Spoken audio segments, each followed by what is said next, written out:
Hi, my name is Josh. I'm a college student studying computer science, and I wanted to make a podcast. I listen to podcasts more than normal music, and I was recently inspired to start doing one myself. I love sharing what I do with others, and weirdly enough, like 5 strangers in my life have told me I should do a podcast. So why not? It'll give me the chance to talk about my passion, to create amazing things with computers. I used that line in my college entry essay, and I got close to a full ride. So if it worked on them, I hope it'll work on you. What you're listening to right now will be basically a trailer for the Double Dispatch podcast, and give me a chance to explain to you as well as myself what it's about. First, let's see if you really want to listen to me for that long, so I'll talk a bit more about myself to give you an idea about how I'm approaching this, but then I'm done, I promise. I'm a guy that loves to tinker with anything I find interesting. I've modded items into Minecraft, I've coded in a lot of languages from Python to TypeScript, academically and professionally. I'm rendered 3D animations in Blender. You should check out my most popular video, Bubber Ducky Animated, if you're curious. I've made games on itch.io. I love the Godot game engine, and I am super stoked for 4.0 to be released. I've been tinkering on a Dwarf Fortress clone to learn about systems and game design. Not really to release, but mainly a personal project that I have fun sharing with others. That's probably going to be the next episode in this podcast, which will be about A-star pathfinding. I'm so proud I made that algorithm work in my game, and I want to brag about it. It might be hard to do audibly, but I'll give it my best shot. Probably we'll have a companion video of some kind to go with it. Oh, maybe a companion Godot project that you can install and run yourself. Yeah, that sounds good. If you couldn't tell already, I'm basically going to release podcast episodes about whatever I find interesting whenever I feel like it. I don't have a huge plan or set schedule or anything. I'll talk more about my current plans for Double Dispatch later. If you don't enjoy learning about software, this might not be the podcast for you. No hard feelings. Just let me autoplay as you fall asleep. That way we're both happy. Let's talk about what Double Dispatch means and why I wanted to use that name for this podcast. I first heard of the term Double Dispatch in my software design class last year, and without even paying attention to its meaning, I thought, wow, that is an amazing name for a podcast. What it actually represents is a software design pattern. These are common and useful implementations of code to accomplish a complicated task. If you're not thinking far ahead in development, it's very common to just brute force a solution that might work, but it makes changing or adding features miserable.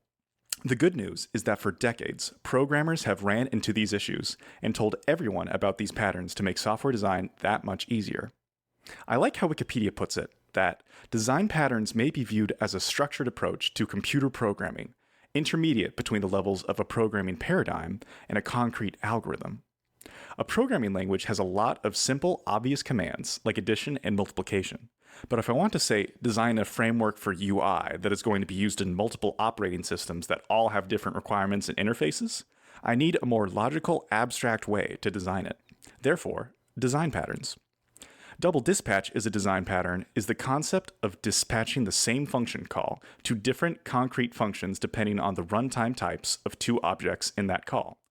Basically what that means is, if I have a function that feeds an animal, but when I run that function, I won't be sure if the animal is a dog or cat or whatever.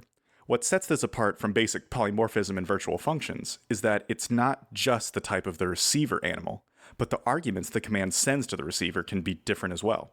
I can feed any animal any type of food I want, and the animal class has the logic to handle whatever food I send it. Like a cat could respond by gagging if I call cat.feed dog food. If you think this sounds a lot like the visitor pattern, that's because these patterns are basically the same to a novice programmer. Dan Ingalls invented the concept as he designed the first fully object-oriented software system, Smalltalk. This was so close to the visitor pattern, in fact, that the conference he submitted this definition to almost rejected it. The difference, however, lies in the dynamic response from the program.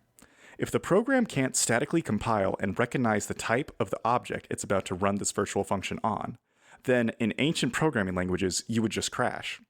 Now, this dispatching behavior is possible in common object-oriented languages like C++, Java, or Python.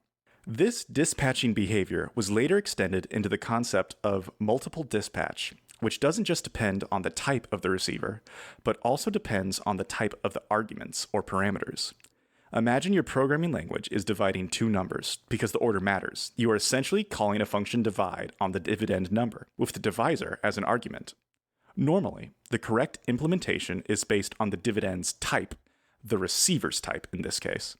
That could be an integer, a floating point number, or even a matrix. If I'm dividing a float with an integer, I don't want to lose precision. That's where the implementation comes in. Dynamic dispatch, however, determines a correct implementation based on the receiver and the argument. In this example, it doesn't make much sense to have multiple dispatch because you would get the same result in division, but it can be very useful in certain cases that involve more complex systems or scenarios. And I know that may be hard to grasp, and honestly, most developers probably don't need systems that complicated to warrant multiple dispatch. Some languages, like C++, have the functionality but don't offer it by default since it lowers performance. In C++'s case, you'll have to use the virtual keyword on a method to activate it. Julia, however, is an example of a programming language that flaunts and promotes multiple dispatch, and can be satisfying for programmers that focus on code reuse. The Julia system lets you use methods defined from other programmers, but with your own custom functionality. I recommend this talk from JuliaCon, The Unreasonable Effectiveness of Multiple Dispatch, if you want to learn more about dispatching in general. I also have multiple links in the show notes for this episode.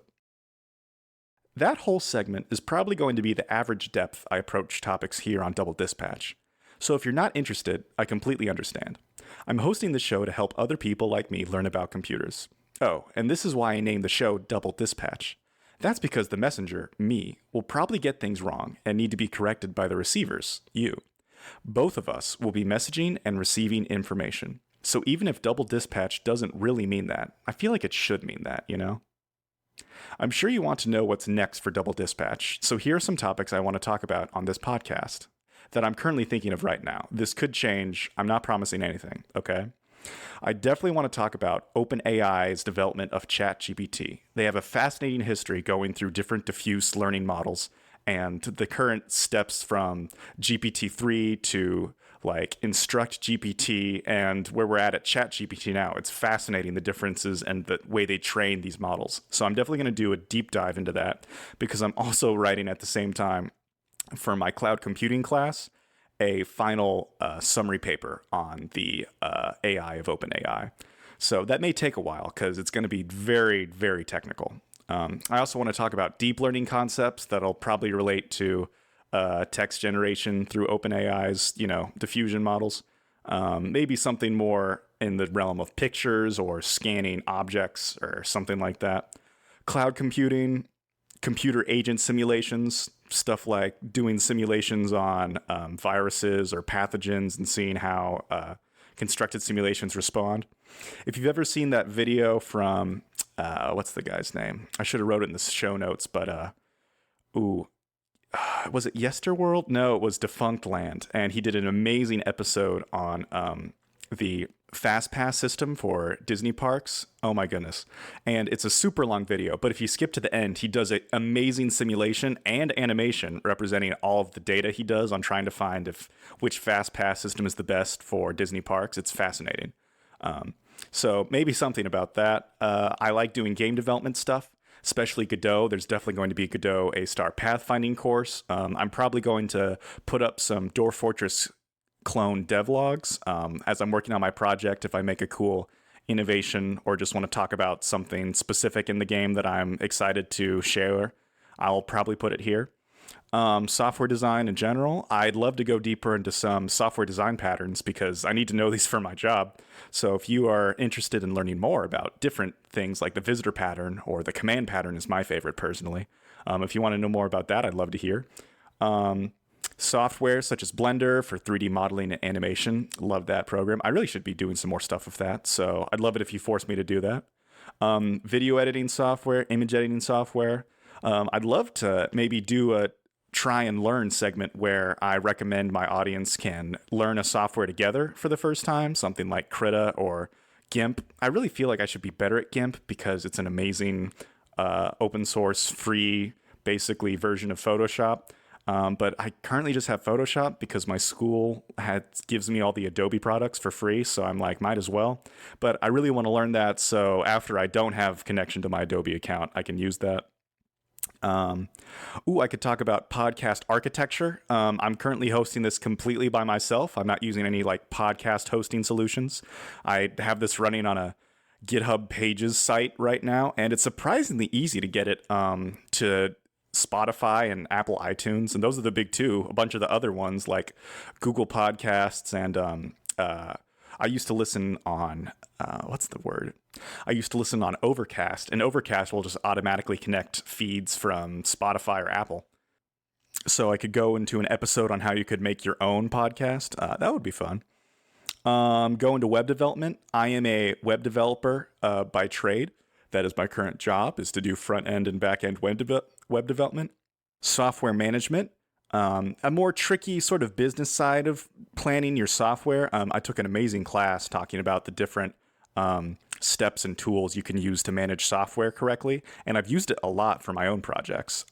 And sometimes it can be helpful to have a task management software like ClickUp to help you do this. I'm hosting all of the podcast notes on ClickUp, so I really like using that tool. I'm not sure what you would call it. They call it the app to replace everything. So I'd love to go more into that and maybe recommend some people to try it. And of course, stuff you recommend. In the description, I'll be linking to the Discord for Double Dispatch. This is a place I want to discuss future ideas with, get feedback from you, and share amazing things we make with each other. Of course, if you just want to sit back and listen to what I have to say, go for it. I've added the podcast to Apple, Spotify, and even Google as podcasts now. Following and giving a good rating will share this podcast with other people and might even encourage them to become computer scientists. More is always better. If you want to have your questions answered on the podcast or recommend topics, you can email me at doubledispatchtalk@gmail.com. No spaces. That's doubledispatchtalk@gmail.com. No spaces. Also, I want to write Medium articles on the topics I discuss and post resources I make on the YouTube channel for Double Dispatch. I've made one at youtube.com/@doubledispatchyt. There's nothing on it right now, though, but I hope to maybe far into the future host live streams on it. If you made it this far, you must either know me in real life or think my voice is somewhat okay to listen to. Either way, thank you for listening, and I hope to see you next time.